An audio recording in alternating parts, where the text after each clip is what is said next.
Are you struggling to conceive? You have options, and at Piedmont Reproductive Endocrinology Group, we'll make sure you have the guidance and support you need. PREG is known for individualized fertility care that's unique to every patient. We take the time to provide a reassuring and empowering experience because we believe that you deserve nothing less. Let us help you on your journey to parenthood. Visit us at pregonline.com to learn more. Get the guidance and support you need at Piedmont Reproductive Endocrinology Group.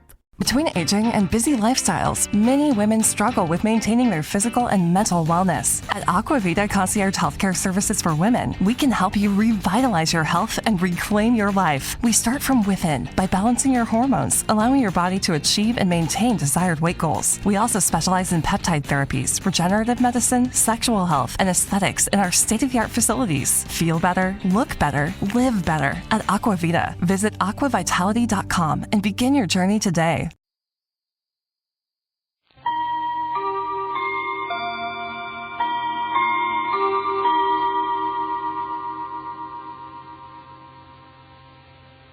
We return again to Phyllis White, who had some more delightful information about the Sherlock Holmes radio broadcasts. Phyllis? Rathbone and Bruce were making films, and they had just one day off per week for the radio work. They received the scripts a couple of days early to look over if they had time, and they would turn up at the studio early the afternoon of broadcast day. And the first reading would be rather slow and broken up as there was discussion and maybe a few changes. Then there would be a reading for timing to fit to the exact number of minutes available. It was more likely to be too long than too short. Edna would flip over a few pages and knock out a couple of words here and a couple on another page, and it would miraculously come out exact to the minute. And so they went through the rest of the afternoon as the tempo and pressure increased and the show sharpened up. At the end of the afternoon, they went on the air for the eastern United States. Then there was a couple of hours break, and everybody would go out to dinner. Then they would come back and do it all over again for the West Coast. I feel very thankful now that these live and ephemeral shows were captured on disc and that they could now reach a new audience. Now, please join Phyllis and I as we listen to The Iron Box. This episode from the life of Sherlock Holmes will be transmitted to our men and women overseas by shortwave and through the worldwide facilities of the Armed Forces Radio Service. Petri Wine brings you Basil Rathbone and Nigel Bruce in the new adventures of Sherlock Holmes.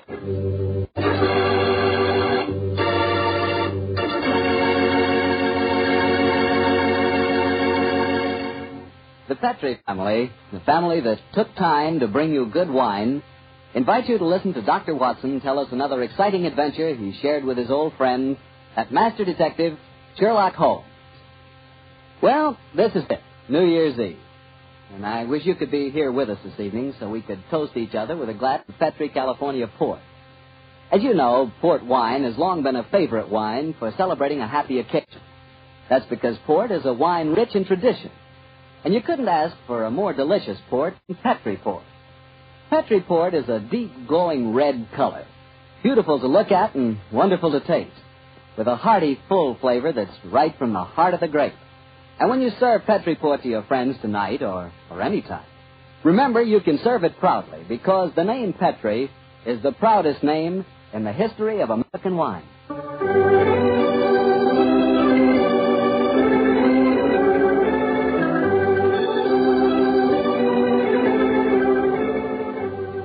And now I'm sure Dr. Watson's waiting for us, so let's drop in and see. Good evening, Doctor. Good evening, Mr. Bartell. Draw up your usual chair. Thank you. That's it. Well, did you enjoy the Christmas holidays? Well, I've had a whale of a time, thank you, but I don't think I can face a turkey or a mince pie for at least another year. How about you, Doctor? Oh, I had a very pleasant week, too, my boy. Parties, visitors, and a flattering number of Christmas messages to be answered. Oh, say, you got a new pipe. Is that a Christmas present? Yes, new pipe, new tobacco pouch, and a pound of my favorite tobacco. All of them sent to me from London by an old client and a friend of mine, Sir Ian Dunbar.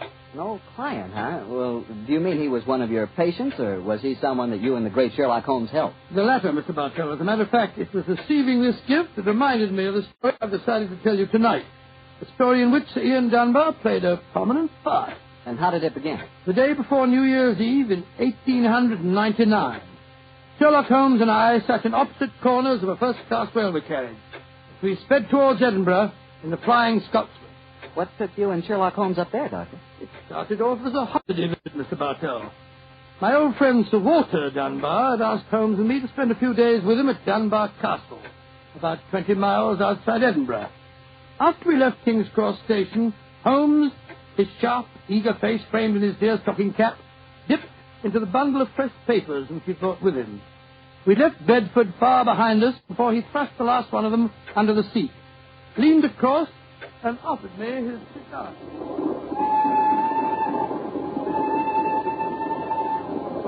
Care for a cigar, Watson? No, thank you. I'll stick to the pipe. Flying Scotsman's living up to its name. They're going splendidly.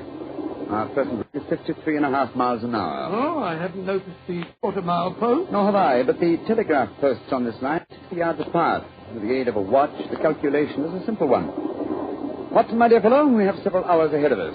Tell me more about Walter Dunbar. I have a feeling that he's in some kind of trouble, that you haven't wanted to talk about it. Well, it's not exactly trouble, Holmes, but there's a strange problem that confronts the Dunbars. A problem that'll be settled at midnight tomorrow. Oh, indeed. Night at New Year's Eve, eh? Yes, exactly, but to really appreciate the story, I have to begin by telling you of the death of old Sir Thomas Dunbar. The father of the present baronet, I suppose. Yes, he was severely wounded at Waterloo, though he managed to last out long enough to get back to Dunbar Castle. The story goes that as he lay there on his deathbed, he told his wife of his plans.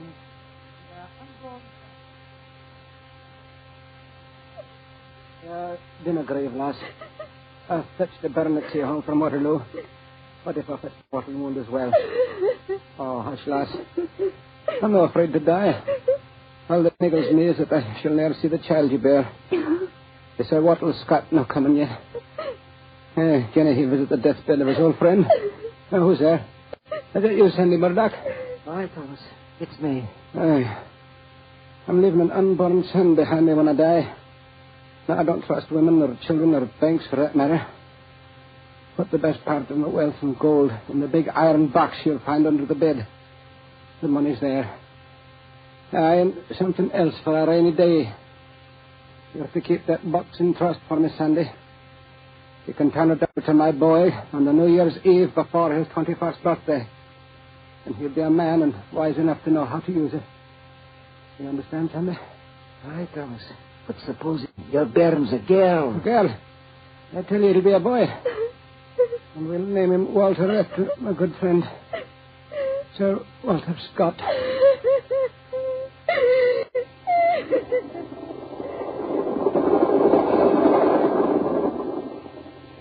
Very interesting story, Watson. And that child, of course, is the gentleman we are going to see now, Sir Walter Dunbar. Exactly. And the first baronet was a friend of Sir Walter Scott, while his son conversed with your acquaintance. Why, it's a family singularly rich in literary friendships. That's not very funny, Holmes. Continue. I suppose you can guess what happened. Sir Thomas carefully drew up a document to specify. The New Year's Eve before the baronet's 21st birthday. And the poor child was born on February 29th. It was a leap year. Oh, so poor Sir Walter is waiting for his iron box full of gold. Yes, he'll be 84 next year, and yet legally, with only one birthday every 4 years in the eyes of the law, he's 21. A most amusing situation, though I'm afraid Sir Walter finds it far from entertaining. The lawyers must have been extremely scrupulous in abiding by the letter of the document. Yes, old Sandy Murdoch is dead now, of course. But he, too, is a great-grandson, William Murdoch, who still handles the Dunbar estate. He'll be at the castle tonight to formally hand over the iron box. I'm delighted you accepted the holiday invitation, Sir Walter. My dear fellow, I've needed a rest, but I've always loathed too strict a one. This situation may pose a nice little problem for me. Problem? Yes, I'm reasonably certain the aged Sir Walter Dunbar will not get his iron box full of gold on this New Year's Eve either. But we will see, old fellow. We shall see.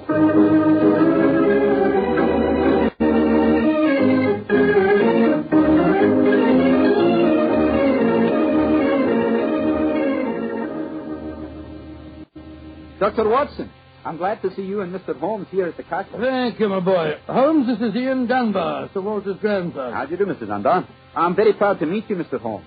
I've heard a lot about you. Our grandfather will be down in a few moments. Let's go into the library, shall we? Well, I imagine Sir Walter's quite excited about tonight's ceremony, isn't he? Wouldn't you be, if you'd waited 63 years too long for an inheritance?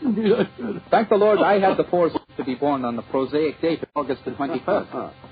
The event of your grandfather's death, you would be the next baronet, I take it. Yes, Mr. Holmes. You see, my father was killed 2 months ago at Mafeking. Yes, I read about it in the papers, my boy. I'm very sorry. Thank you, Doctor. The opening of the box isn't going to be the only ceremony at midnight.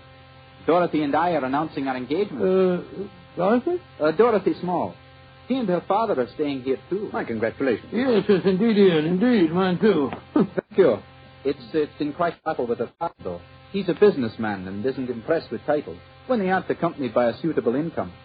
But when we told him about the inheritance, he relented and gave his consent. Here's Dorothy now. Dorothy, darling, I want you to meet 2 friends of mine, Mr. Sherlock Holmes and Dr. Watson. How do you do? Now, how do you do, Miss Small? How are you, my dear? From what this young man's been telling us, I gather that congratulations are in order. Thank you. I finally persuaded Father that Ian would make a worthy son-in-law. For a while, I was afraid we'd have to elope to Gretna Green, live in a cottage on bread and cheese and law, but raise a parental wrath, just as they do in the storybook. Oh, Sir Walter, there you are. Watson, my dear boy. How are you? And this must be your friend Sherlock Holmes. How do you do, Sir Walter? Very well for a young nipper who'll be 21 at midnight. Gentlemen, may I introduce Mr. Herbert Small? How do you do, sir? I believe that we have to congratulate you on the engagement of your daughter. That was supposed to remain a secret until midnight. The Dunbar box was finally opened. Dinna be grouchy, Herbert. The children are in love, and I'm going to settle money on Ian. And it's New Year's Eve. Let's enter into the spirit of the occasion. Bring out the glasses, Ian. I've had some bottles of my special pride put out. It's the finest port in Scotland. The cream of Dunbar. Aye. My father laid the first bottle down the year before I was born. And a drink of the brew will surely warm the cockles of your heart. Well, my mouth's watering already, Sir Walter. When is this lawyer fellow, young Murdoch, getting here? Oh, any moment, Herbert. As soon as he arrives, we'll have dinner.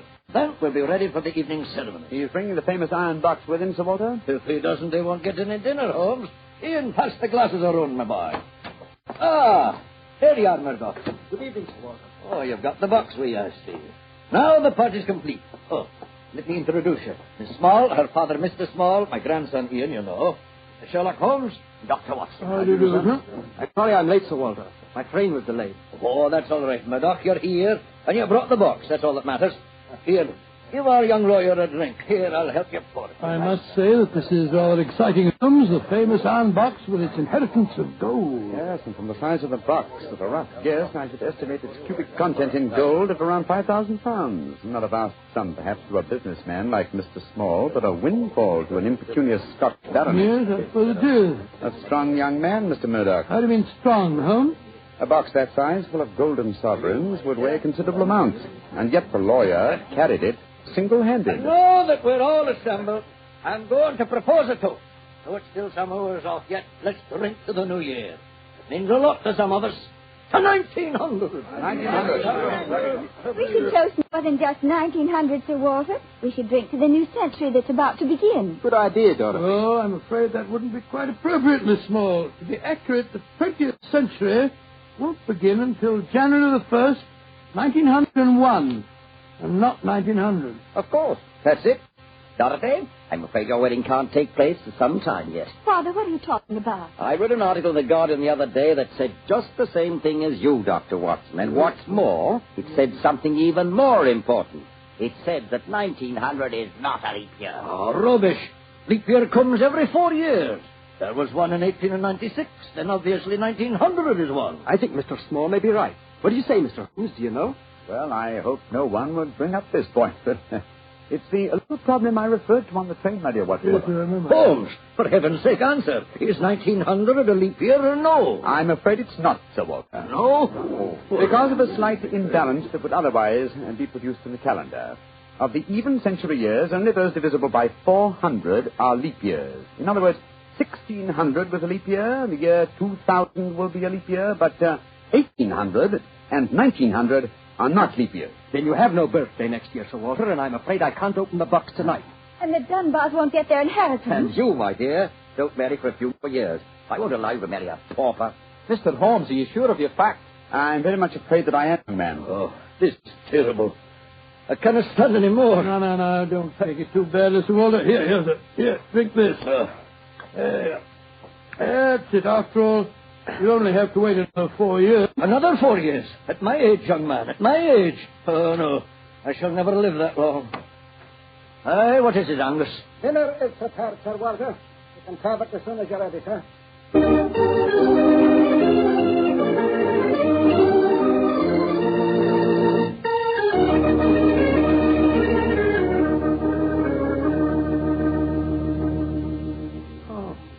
What a miserable meal, Holmes. Sir Walter's gone to his room. The young lovers are nearly in tears. Small and the lawyer Murdoch seem to be positively gloating. Yes, a most exciting atmosphere in which to welcome the new year. But let us, at least, make the best of it. I think I'll go and have a talk with Sir Walter. And you, my dear chap, why not try and cheer up the young folks? Some of your experiences in India. Their minds off the trouble. Yes, quite an idea. I'll join you in the library. Call me if you want me. There you are, my dears. Hello, Dr. Watson. All alone in front of the fire. I'm afraid we're not in very good spirits, sir. Oh, nevertheless, I'll sit down here and join you, if you don't mind. Misery loves company, you know. You're very kind, Doctor. I was just trying to persuade Ian to elope with me. But he's being most ungallant. He won't even consider it. How can I, darling? I've got under £200 a year in my own right. How could we live on that? I was counting on money the grandfather was going to give us to get me started. Now, Miss Small, a little earlier you talked of Rector Green and bread and cheese and love in a cottage. Yes, there's a lot to be said for it, you know. Well, to be said for it, yes, Doctor. But have you ever tried it? Not literally, my boy, but I may tell you that when Mary, my wife, and I were first married, I had very little money. In fact, my income was just about the sum that you mentioned. And we were very happy. But you have a profession, Doctor. Look at me. I've been trained for nothing except to be Laird of Dunbar Castle. I can't support a wife on tradition. But you're young, Ian. You can get some kind of position, I'm sure you can. Yes, of course. As a matter of fact, I think that... Holmes, what is it? What's wrong? The devil's work afoot, Watson. Come with me, old fellow. And you, Mr. Dunbar. Mr. Holmes, what's happened? It's Sir Walter. I went to his room. It was in darkness, but in the moonlight I saw two figures struggling by the open casement. One of them was Sir Walter. As I entered, he disappeared from sight. His attacker had pushed him out of the window into the moat. How dreadful. The other man got away in the darkness. We must get lanterns and go out to the moat at once. Though I'm very much afraid, Mr. Dunbar, that your grandfather is beyond our help.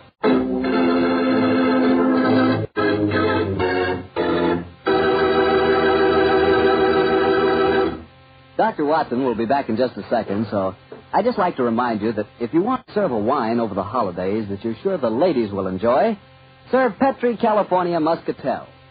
Petri Muscatel is a golden wine with a wonderful flavor. The flavor of big, plump Muscat grapes. And you know what a flavor that is. I'm sure you'll find that Petri Muscatel is the favorite wine of all women, just as Petri Port is the favorite wine with men. And incidentally, if you're not sure which to get, Petri Muscatel or Petri Port, don't buy one, buy two. Get them both, and you'll be sure to please everyone. Now, to get back to our story, someone had pushed poor old Sir Walter out of his bedroom window and into the moat below. Isn't that right, Dr. Watson? Yes, Mr. Bartell. Of course, we grabbed lanterns as fast as we could and rushed outside, but it was a hopeless task. The water was 8 or 10 feet deep, and it seemed obvious that the elderly Sir Walter wouldn't have a chance of saving himself.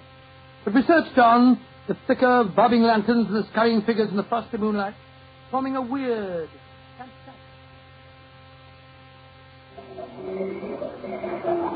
Angus, bring a lantern over here. Aye, sir. Can you see anything, Holmes? Nothing. I don't see why your friend doesn't call the police, Dr. Watson. He's accomplishing nothing. We thought there might be a chance of finding the old man alive, Mr. Small. He wants to avoid a scandal, if possible, for your sake, sir, as well as the Dunbars. No scandal can't touch me or Dorothy over this. Her engagement was never announced. Thank heaven. That's a great pity, sir. I should think some new blood in your family would be a great improvement. You're being confoundedly impertinent, Doctor. And you'll be confoundedly heartless, sir.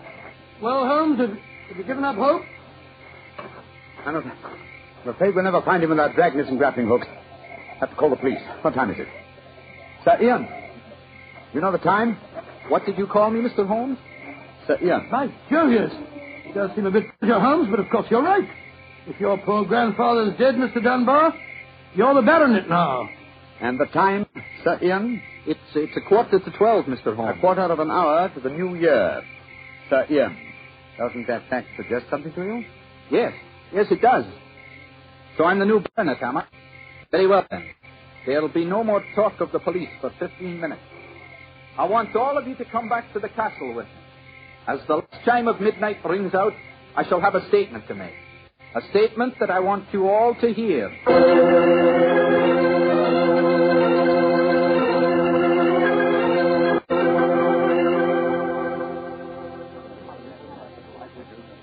What you brought us all back here for, Holmes? Something very funny going on.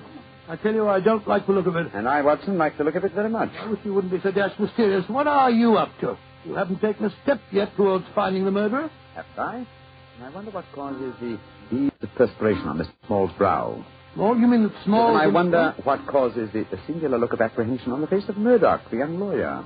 You remember, of course, on my remarking how easily he carried the large iron box. Chris Scott, yes. It took a strong man to throw Sir Walter out of the window. What? Huh? The new year is approaching. Ladies and gentlemen, in view of our recent tragedy, this is one New Year's Eve when none of us feels like song and jollity. But there still remains a ritual duty for me to perform. Mr. Murdoch, open the iron box, please. But I can't do that. It was only to be opened for your grandfather. No, Mr. Murdoch. The phrase was that it was to be opened on the New Year's Eve before the baronet's 21st birthday. I am now the baronet, and I shall be 21 next year on August 21st. Open the box, please, Mr. Murdoch.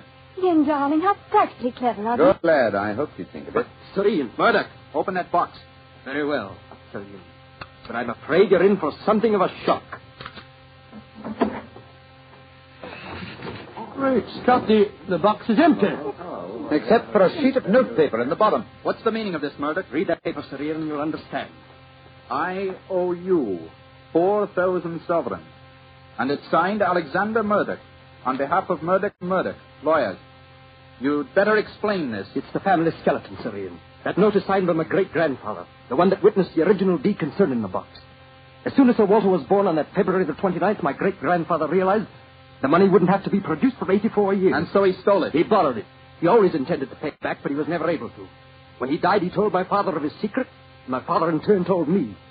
We've always planned to put back the money, Sir Ian, but we've never been able to. This is daylight robbery. You should prosecute them, Ian. The firm's still in business. You can ruin them. You can sue them for every penny they have. Mr. Small, you've already shown a marked aversion to my family. I suggest you allow me to handle their affairs. Bravo, Ian. How dare you, Dorothy? Go to your room. No one's going to their room. No one's leaving here until the police arrive.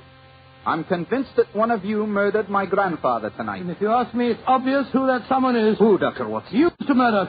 You came here planning to kill poor old Sir Walter because you never intended to open that box. You thought that your secret would die with him. That's a lie. I was going to tell him everything and then ask for time to pay the money. I didn't kill him. Of course he didn't. There's your murderer. You yourself, Ian. Father, what are you saying? I'm saying that Ian's the murderer. He saw that the box wasn't going to be open for another 4 years. He realized out the money couldn't marry Dorothy, so he killed his grandfather and then ordered the box opened. You're trying to cover yourself. You pushed grandfather out of that window tonight. You thought that if he died, the box would never be opened. Dorothy couldn't marry me. You young... Gentlemen. Upon my soul, Holmes, you seem remarkably calm. Go on, dear Watson. I must say I'm absolutely fascinated by listening to three people accusing each other of murder, and each of them producing perfectly sound motives. It's a remarkable example of the dangers of reasoning from motive alone. We should profit by experience, Watson. Mr. Holmes, how can you be so calm? There's a murderer in this I room. suppose this game of charades is getting a little out of hand, Miss Small. Let's conclude it. You'd better come out now. That street, it's moving. A happy New Year to you all. Grandfather. Sir Walter, oh, am I seeing a ghost? Oh, Sir Walter, you're all right. Well, what kind of a game have you been playing? It's a funny game that Holmes and I invented. You might call it forcing the issue. I was determined to have the box open before the next 4 years were out, whilst I was still alive to look inside it. But the trickery of your family, Murdoch, has made me a very unhappy man. Sir Walter, I shall pay back the money in a few years. I swear I will. It'll be too late to do me any good, but I'll take care that Ian gets it. I have half a mind to prosecute her. Grandfather, the money isn't important now that you're all right. You were counting on it just the same, my boy. so that you could marry Dorothy. I know that. She'll never marry a pauper. I won't allow it. When I'm 21, you can't stop me, Father. And I am going to marry Ian. Be quiet. Now, Walter, it's a very unsavory business. I think that you owe us an explanation of your behavior tonight. You tell him, Holmes. I fancy a wee drop of cream of Dunbar. Watching you all search for my body in the moat has made me thirsty. The explanation is a very simple one, ladies and gentlemen. When you arrived here tonight, Mr. Murdoch, I knew from the way you handled the box that it could not contain the sum of gold, the supposed gold. And so you suspected fraud and devised a plan to force the opening of the box. Yes, and Sir Walter was an eager conspirator. Of course I was. Ian is 21 next August. Supposing I had died after he came of age, and before my next birthday, 4 years hence, the box would never have been opened. And so we invented the fake murder story. By the way, Ian, I must congratulate you for grasping the possibilities of the situation so speedily. If you hadn't demanded the opening of the box, the Murdoch secret might still be a secret. It's a clever plan, Holmes. It's too bad that it had to have such a miserable ending. I'm not sure that we have finished with the matter. Mr. Murdoch. Yes, Mr. Holmes? You say that your family took £4,000 from that box? Yes, Mr. Holmes. Curious. I would have sworn from its size that it would hold closer to 5,000. And in your account of the legend, Watson, you told me that Sir Thomas Dunbar stated on his deathbed that he had put something else in the box. This is right. Something for a rainy day, is that it? Mm-hmm. Did the Murdochs find that extra something? No, Mr. Holmes. They found nothing but the gold. Oh, that's very odd. I think I'll take a closer look at that box if you don't mind. Since this seems to be a night of telling secrets, I think you might as well know, Father, that if you don't give your consent, I shall elope with him. Oh, bravo, my dear, bravo. No such thing. I admire your resolution, young lady, but I hardly think it will be necessary. What do you mean, Holmes? Permit me to show you all the treasure of the Dunbars. What have you found, Holmes? Something for a rainy day that old Sir Thomas got. You see, since the cubic contents of the box obviously differed from my calculations, I deduced the existence of a false bottom. I was correct. And in that space, I found this. Oh, it's manuscript. Quite so, the manuscript of the book. Look at the title page and see the author's name. History of the Dunbar family. That's a Scott. I think, Sir Walter, that an original and unpublished manuscript by your distinguished namesake will prove worth several times the gold that is missing from that box. You've skipped the day for us, Holmes, my boy. God bless you. Oh, this has been a stranger new year ever I knew. But it's turned out to be a bonny one, thanks to you, Holmes. Well, fill up your glasses. We're going to drink a toast to the new year. By Joe, yes, Sir Walter. This is really a happy occasion. Then let's complete it by singing the traditional song of the season, Auld Lang Syne. And in this case, when we sing Should Old Acquaintance Be Forgot, I feel that in our hearts we should be thinking of Walter Scott.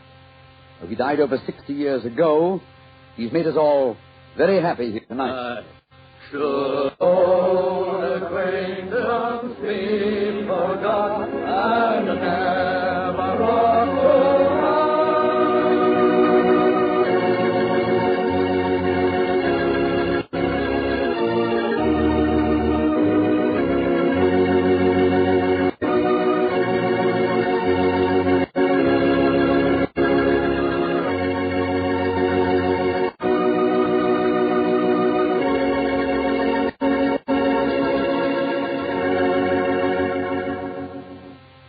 Doctor, that turned out to be a very happy new year for all concerned. Yes, that's one new year that I'll never forget. Well, I sure hope you'll always remember this one, too. Oh, just a second, my boy. That calls for a glass of port. Fine. Well, to a happy new year, my boy, for you and for our many friends listening in. And to you, Doctor. Oh, thanks, boy. That's good. Doctor, this has indeed been a pleasant association for me. Oh, I'm glad to hear. You're the best storyteller I've ever known, and the Petrie family makes the best wine I've ever tasted. I hope that just as they've been making wine for generations in the past, the Petrie family will continue to make fine wine in the future. Mr. Bartell, I know that you'll always be here to tell us just how good that Petrie wine is. Well, I hope so, Doctor. And I hope you'll always be right here beside me to tell another swell story about Mr. I hope Holmes. so, too, my boy. Oh, and incidentally, Doctor, what new adventure are you planning to tell next week? Next week, Mr. Bartell, I'm going to tell you a weird story. It starts with a series of murders on Hampstead Heath and ends with a battle to the death in a burning waxworks. I call it The Strange Case of the Murderer in Wax. Tonight's Sherlock Holmes adventure was written by Dennis Green and Anthony Boucher and was suggested by an incident in Mr. Arthur Conan Doyle's story, The Silver Blaze. Music is by Dean Fossler. Mr. Rathbone appears through the courtesy of Metro-Goldwyn-Mayer, and Mr. Bruce through the courtesy of Universal Pictures, where they are now starring in the Sherlock Holmes series.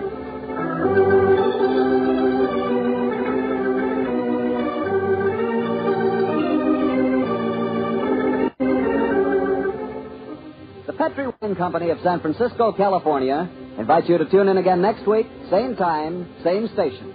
Sherlock Holmes comes to you from our Hollywood studio.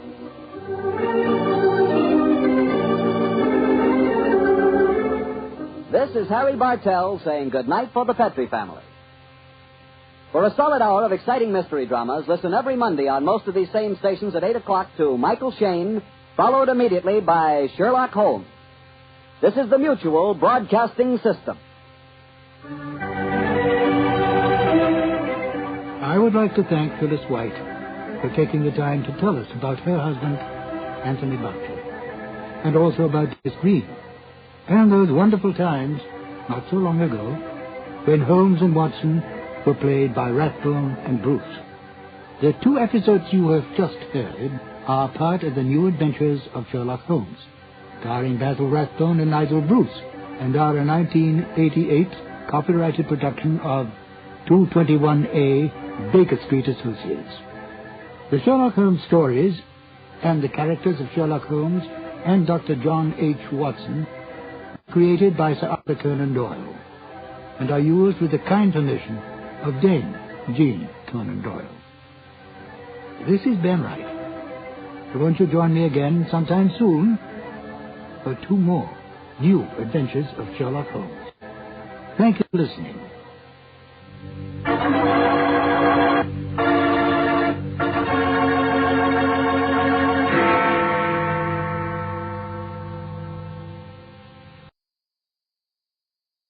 With the Lucky Land Slots, you can get lucky just about anywhere. This is your captain speaking. We've got clear runway and the weather's fine, but we're just going to circle up here a while and get lucky. No, nothing like that. It's just these cash prizes add up quick. So I suggest you sit back, keep your tray table upright, and start getting lucky. Play for free at LuckyLandSlots.com. Are you feeling lucky? No purchase necessary. Void where prohibited by law. 18+ terms and conditions apply. See website for details. It is Ryan here, and I have a question for you. What do you do when you win? Like, are you a fist pumper, a woo-hooer, a hand clapper, a high fiver? I kind of like the high five, but if you want to hone in on those winning moves, check out Chumba Casino. At ChumbaCasino.com, choose from hundreds of social casino-style games for your chance to redeem serious cash prizes. There are new game releases weekly, plus free daily bonuses, so don't wait. Start having the most fun ever at ChumbaCasino.com. No purchase necessary. VGW Group. Void where prohibited by law. See terms and conditions. 18+.